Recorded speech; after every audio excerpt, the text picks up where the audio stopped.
Hi, it's me. I'm back. I know I haven't posted a video to this channel in a really long time because I've just been so crazy busy with a lot of stuff. Um, Mostly car repair, oil painting, also life, work, things like that. A lot of artistic tasks. But I wanted to post this video about Japanese sword restoration costs and what you can expect to pay because I was recently in a conversation with somebody that I know through somebody else who got gifted actually from his neighbor a Showato, a like World War II era Japanese sword, World War II era made Japanese sword, and it's kind of rusty. It needs work, but in great shape. It could be worth $800 and $900. Not so bad, especially for a gift. But I don't know if he was a little taken aback or surprised by what the restoration costs really are, even if you get a sword, a high quality sword, for free. You're looking at, to have it done professionally, the only way I would do it is about $125 per inch. So you got to figure you have a 26-inch blade, do the math. It's what is that? Almost 3 grand by the time you're done, including the shipping back and forth and insurance to where it's going to. And then you got to think in the end, am I going to be left with a blade that's worth at least 3 grand or over? Like, am I going to recoup even the cost of the polish investment? And that's not including having the habaki made if it doesn't already have the habaki. If it already has the habaki and a lot of meat, steel, doesn't have to be taken off, then you probably don't have to have the new habaki made. If you have to have so much steel taken off that the old habaki just isn't going to fit right, you have to have that made. That is a huge pain and time consuming, even for people who know how to do it.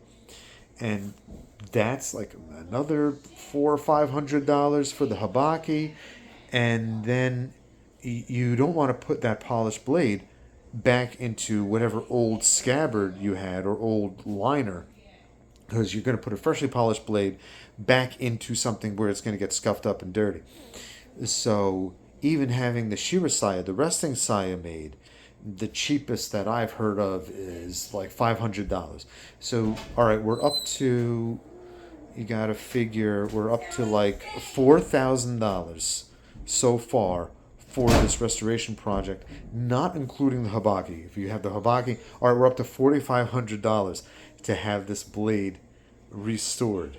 Now, if you find something or get gifted something or buy something that has papers, maybe Hozan papers, Tokubetsu Hozan papers, or Juyo papers or something like that, meaning like it's an especially high quality sword that's going to be worth 10, 11, 12 grand. Yeah, I guess that's worth it. That's go for it. And it's worth the wait time, because that's another thing I didn't mention, the wait time. You're going to be waiting up to a year to even have the polisher and the other craftspeople accept your project, and for the work itself could be another year. So it could be, I mean, I would plan on, me personally, if I was paying to have this done, a few years. And if you're sending it to Japan while it's there, you might as well send it for NBTHK or NTHK papers because it's there. But that is another expense. I think, if I recall correctly, that's like $350, $400.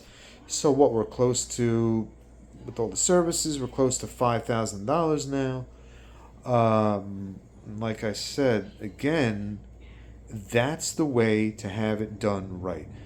Because with anything steel, like a sword, or it has a substance, you could always take away material, but you can't add material. It's not like something where, even like restoring oil paintings or something like that, where you could say, all right, we took off too much, let's add something back that the artist meant to be there and we'll make it look more you can't do that. It's steel. It's not like you can add more material.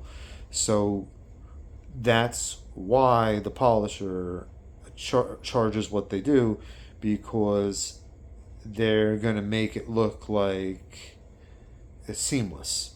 You're not going to see waves, you're not going to see pits or like divots or, this is not to say that you're not still going to see some errors with the blade or flaws. You might, because if you send a blade project to a polisher where it's corroded and it looks like you dug it up out of the backyard, don't expect to get back a precious gem heirloom.